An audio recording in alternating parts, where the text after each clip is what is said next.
bom dia. Eu sou Flávio Gomes de Barros, estamos juntos e é mais um domingo. O que é que o Ministério Público Estadual pode fazer em defesa da natureza? Aqui em Alagoas, a instituição não só pode, como de fato já vem atuando de forma sistemática pela preservação do meio ambiente. Esse é o tema da nossa entrevista deste domingo com Alberto Fonseca, da Promotoria de Justiça de Defesa do Meio Ambiente de Maceió. Bem-vindo, doutor Alberto. Obrigado, Flávio. Bom dia e aproveitando a oportunidade para externar um bom domingo, uma boa semana a todos os alagoanos. Obrigado pela parte que me toca. Bom, quais seriam ou quais são as atribuições da Promotoria de Justiça do Meio Ambiente?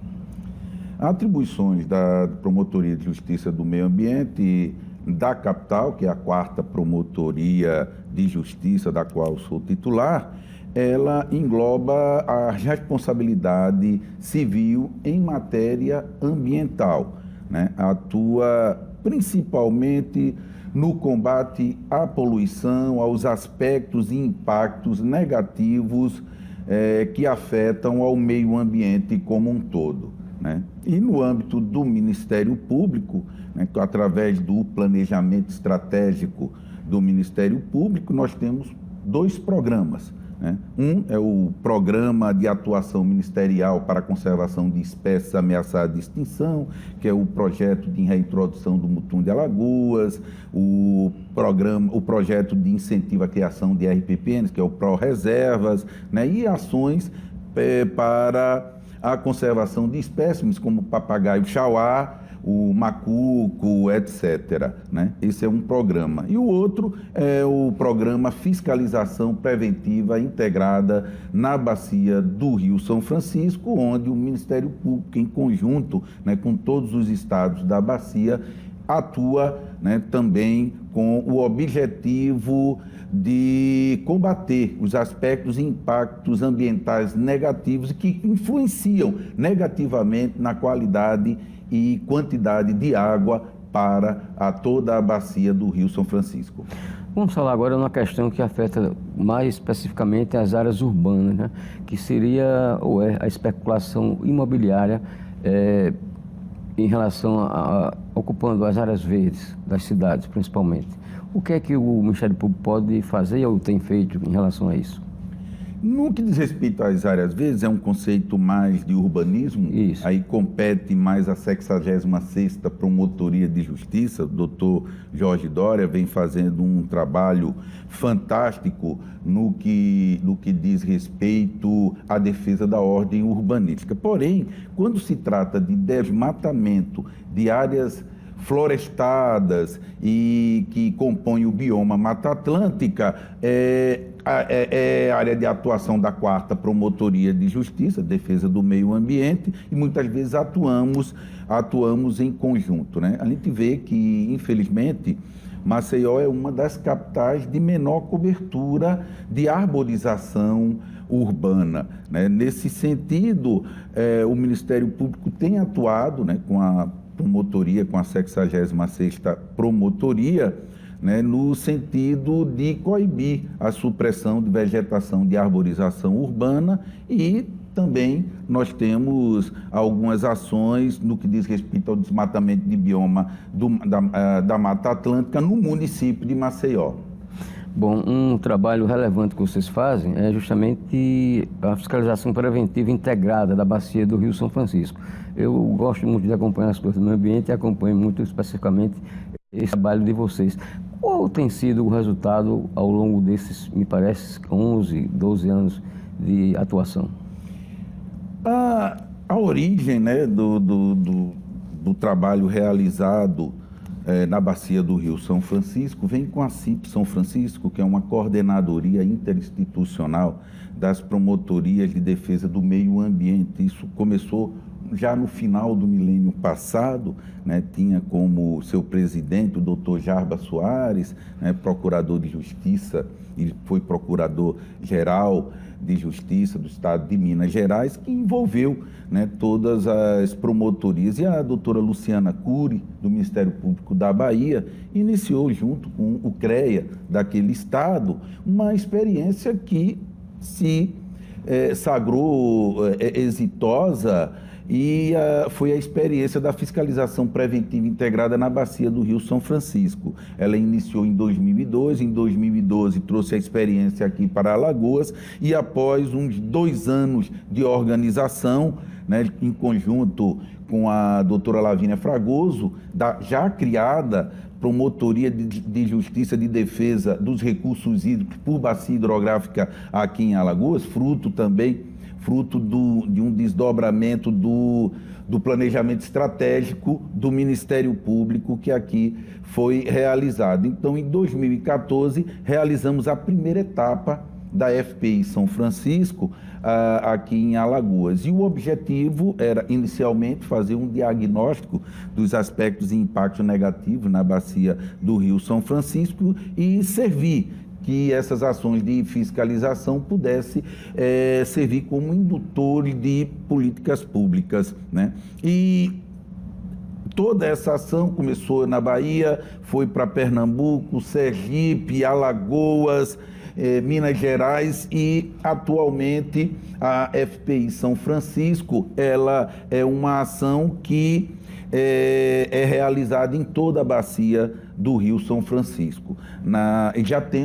Já podemos ver resultados exitosos aqui no estado de Alagoas, por exemplo, através da equipe 1, né? Nós trabalhamos com 14 equipes, fora a equipe de coordenação, né, de levantamento e também de comunicação da FPI São Francisco, né, através do trabalho da equipe 1, só para citar, que é a equipe que trabalha com resíduos sólidos, iniciou um trabalho, né, de combate aos lixões, né, à disposição de resíduos sólidos em espaços públicos e privados no estado de Alagoas, que rendeu um trabalho que foi abraçado pelo Procurador-Geral de Justiça de então, o Instituto do Meio Ambiente, a Associação dos Municípios de Alagoas, que foi o encerramento de todos os lixões no estado de Alagoas, fazendo com que o estado de Alagoas fosse o primeiro estado do Norte e Nordeste a fazer o encerramento dos seus lixões.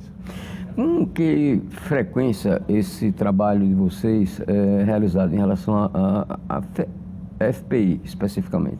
A FPI, ela é feita através de 3 fases, né? Inicialmente, né, o levantamento das informações, o planejamento das operações, o período de campo, que se dá por volta de 2 semanas, e após isso os desdobramentos. Então, após a realização do trabalho de campo, são feitos relatórios, né, por cada ponto, por cada local, ali chama de ponto de interesse, por cada ponto de interesse, né, que foi visitado pela FPI e é encaminhado aos órgãos de controle, ao Ministério Público Estadual, ao Ministério Público Federal, ao Ministério Público do Trabalho, para o desdobramento e a busca, primeiro, da responsabilização dos degradadores e também da indução de políticas públicas, como no caso dessa de encerramento dos lixões. Então, é um trabalho só de levantamento, a gente leva mais ou menos 4 meses, mais 15 dias de operação e mais também uns 2 meses de desdobramento. Então, para Alagoas, nós prevemos a realização de 2 etapas da FPI ano. Às vezes não é possível, teve o período da pandemia que você não poderia assim fazer a aglomeração de pessoas, né? Atuam na FPI por etapa entre 100 a 130 técnicos dos mais variados órgãos de controle. Ok, nós vamos agora a um breve intervalo comercial e daqui a pouco a gente volta, continuando a nossa entrevista com o promotor de justiça Alberto Fonseca. Até já. Estamos de volta com o programa Contextualizando aqui pela TV Pajuçara. Comigo, o promotor de justiça Alberto Fonseca. Doutor Alberto, quantas instituições compõem a FPI? Nessa última etapa, um pouco mais de 30 instituições. Eu não gostaria de citar aqui para não ser injusto, né? Correto. Eu sempre iria esquecer um ou outro, mas do Ministério Público participa o Ministério Público Estadual, o Ministério Público Federal, o Ministério Público do Trabalho. Coordenam a FPI, né, além do Comitê da Bacia Hidrográfica do Rio São Francisco, o Batalhão de Polícia Ambiental, o Ministério Público Estadual e o Ministério Público Federal, né? Então, são os principais coordenadores. Mas nós sempre buscamos fazer um rodízio no que diz respeito à coordenação. E são várias as tipologias, porque a gente sabe que toda a água que o ser humano consome, ele devolve para a natureza poluída, né? E através de várias atividades, seja através das atividades industriais, através do lançamento de efluentes domésticos, né, como esgoto, o desmatamento. Então, são várias ações humanas que impactam diretamente a qualidade a qualidade e quantidade de água e, consequentemente, a qualidade de vida dos povos da bacia, dos povos ribeirinhos, daqueles que usam, né, desse bem maior que é a água. E quais são as irregularidades mais constatadas por vocês da FPI na execução desse trabalho? Principalmente as que afetam o saneamento básico. No caso, o esgotamento sanitário, o lançamento de efluentes, seja ele efluentes domésticos, seja efluentes industriais, sem o devido tratamento, né? Eu lembro quando nós fizemos um trabalho de combate aos matadouros clandestinos, matadouro clandestino que produz uma carga orgânica, são sangue, excremento dos animais, né, que são lançados nos cursos d'água, sem nenhum tratamento, causando um impacto absurdo. Muitas vezes, a 500 metros, 1 quilômetro abaixo do curso d'água, você tem uma captação para consumo humano, né? E isso fez com que, nessa primeira etapa da FPI, 80% das análises de água fornecida para a população elas estavam com contaminação. Nessa última etapa, podemos ver o inverso. Então, mais de 70%, algo em torno de 80% com água própria, com água boa, né? Ainda não é um bom número, haja vista que elas devem ser aceita-se acima de 95%. Uma contaminação, às vezes, sempre ocorre, um problema de caixa d'água, um problema, né, de algum vazamento, de encanamento e tal, pode contaminar uma parte disso aí. Mas os números que nós tínhamos realmente foi um benefício. E você veja, Flávio, que o fornecimento de água de qualidade para a população impacta diretamente na saúde. Nos anos de 2013, 2014, quando começamos a FPI, ocorreu um absurdo no que diz respeito aos números de doenças diarreicas em 25 municípios, mais exatamente do sertão alagoano, da bacia hidrográfica do Rio São Francisco, né, registraram mais de 80 mil casos de doenças diarreicas, só os registrados, aquele que foi para o posto de saúde, fora aquele que foi resolvido em casa, com mais de 50 mortes. Então, chega hoje, você vê uma redução desses números, é menos sofrimento para a população alagoana, é menos gastos que se faz com a saúde, é mais recurso que você tem para desenvolver o nosso Estado. Esse trabalho de vocês, pelo que eu acompanho, inclui também fiscalização nas pedreiras, que é um trabalho até certo ponto bastante degradante, né? Exatamente. Não só degradante, é altamente impactante ao meio ambiente e degradante da qualidade de vida da população. Porque você veja, Flávio, foi um trabalho que é feito e é acompanhado pelo Ministério Público do Trabalho, onde você vê a situação de seres humanos, né, que não trabalham quebrando pedra, né? E trabalham quebrando pedra, um trabalho penoso, e não conseguem obter o suficiente para poder adquirir a alimentação, para alimentar a sua família. Então, o Ministério Público do Trabalho está atuando fortemente na fiscalização preventiva integrada, haja vista que não só degrada o homem, degrada também o meio ambiente. Os resultados, de maneira geral, têm sido satisfatórios, na sua opinião? Os resultados desse trabalho têm sido satisfatórios? Pelos números, pelo avanço que a gente consegue observar, né, no que diz respeito à melhoria de qualidade e quantidade de água na bacia hidrográfica do Rio São Francisco, né, nós temos aí um alento, certo? Nós temos um alento. Melhoria na qualidade da água fornecida, redução, aumento na disponibilidade de esgotamento sanitário, ou seja, vários municípios fazendo o tratamento de seus esgotos, lançando efluentes dentro dos padrões, inúmeras empresas regularizando a sua atuação, e a gente tem que pensar nisso. A gente só pode crescer com excelência. Então, para produzir, vou citar o exemplo de uma indústria que causa bastante poluição, que é a dos laticínios. Você vê que Alagoas tem aquele polo lácteo, né? Então, a gente cresce com excelência. Vou só citar o exemplo, né, do queijo da canastra. O que antes era um problema, hoje é qualidade, recebendo prêmios, né, na Europa e gerando emprego, gerando renda, gerando riqueza para todo o Estado. Doutor Alberto, quais são as punições mais comuns para esses crimes ambientais?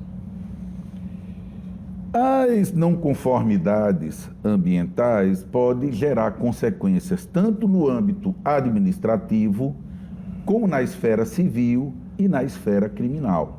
Então, além da multa, né, que são aplicadas pelos órgãos de controle, a exemplo, o Instituto do Meio Ambiente, Instituto do Brasil, o IMA, Alagoas e o IBAMA, que reflete a responsabilidade administrativa, você pode responder civilmente para recuperar o dano causado e indenizar o prejuízo que você deu para toda a coletividade. Também pode responder criminalmente através da pena ou das penalidades criminais. Então, é tríplice a esfera de responsabilidade em matéria ambiental. Não é um bom negócio degradar o meio ambiente. E outra coisa e de que forma vocês fazem para fiscalizar se essas punições que vocês estabelecem estão realmente sendo cumpridas? Como cada ponto de interesse, cada local visitado gera um relatório, esse relatório é encaminhado ao Ministério Público. Então, e pode ser a mais de um. Por exemplo, alguém que faz uma disposição de resíduos e foi encontrado também um flagrante de uma redução de pessoa à condição análoga de escravo, vai responder tanto através do trabalho do Ministério Público do Trabalho, como também do Ministério Público Estadual ou do Ministério Público Federal, a ver da existência de interesse federal na questão. Quando vocês planejam um trabalho desse, de campo, né? Nessa região aqui do São Francisco, vocês divulgam ou guardam segredo para evitar que determinadas situações possam ser prevenidas? É muito difícil você você não divulgar uma ação que objetiva também a indução de políticas públicas. O nosso objetivo é que os problemas e as não conformidades sejam devidamente sanadas, né? E também pelo fato de, no final, é feito uma prestação de contas através de uma audiência pública num dos municípios que foram visitados pela FPI. Então, a nossa metodologia não é de força-tarefa, não é uma fiscalização que visa simplesmente a coibir a prática de crimes ambientais. Não, a metodologia da fiscalização preventiva integrada está no objetivo de prevenir novas degradações ambientais e atuar como indutora de políticas públicas a solucionar o problema. Então, é por isso que a população fica sabendo, logo no primeiro dia da fiscalização, é informado que nós vamos atuar durante 2 semanas naquela região, inclusive no que diz respeito ao tráfico de animais, a guarda, digamos, a guarda irregular de animais silvestres, nós fazemos uma campanha de entrega voluntária. Então, você faz a entrega voluntária daquele animal que você tirou da natureza, ele passa por uma triagem e, estando apto a voltar na natureza. Eu lembro o doutor Fernando Pinto, do IPMA, quando da primeira FPI, onde ele informou que durante 2 semanas ele não conseguiu ver uma asa branca voando no sertão alagoano, né? E via poucas aves, e encontrava mais na gaiola do que na natureza, né? Então, a ave que exerce várias funções, vários serviços ecossistêmicos, né? Uma delas é o controle de pragas, enquanto na época estava tendo uma praga de grilo e todos os pássaros estavam em gaiolas. Então, quer dizer, a pessoa perdia no campo porque a praga estava atacando a lavoura e você ainda tinha que alimentar o animal que estava ali na gaiola quando ele poderia fazer esse controle de praga, né? Então, e nessa última etapa que o doutor Fernando Pinto participou, ele viu várias asas brancas, várias espécies, como o galo de Campina voando de bando. Então, ele ficou muito feliz e ele me afirmou, disse: Alberto, eu vejo que esse trabalho que é realizado, ele dá resultado, porque a natureza, ela está voltando. Então, quer dizer, é quase um trabalho de refaunação, de trazer de volta a vida que tinha na bacia do Rio São Francisco, que é esse o trabalho que se busca, a volta daquela pesca farta que você tinha antigamente. Agora, por último, agradecendo desde já a sua participação aqui em Contextualizando, uma questão. Como é que o cidadão deve agir para evitar esses danos ao meio ambiente? Bom, inicialmente não só evitar, como também denunciar, levar aos órgãos de controle toda e qualquer afetação, porque está tirando de você o seu futuro, da sua família, dos seus netos, uma qualidade de vida de futuro. Então você pode recorrer ao aplicativo do Instituto do Meio Ambiente.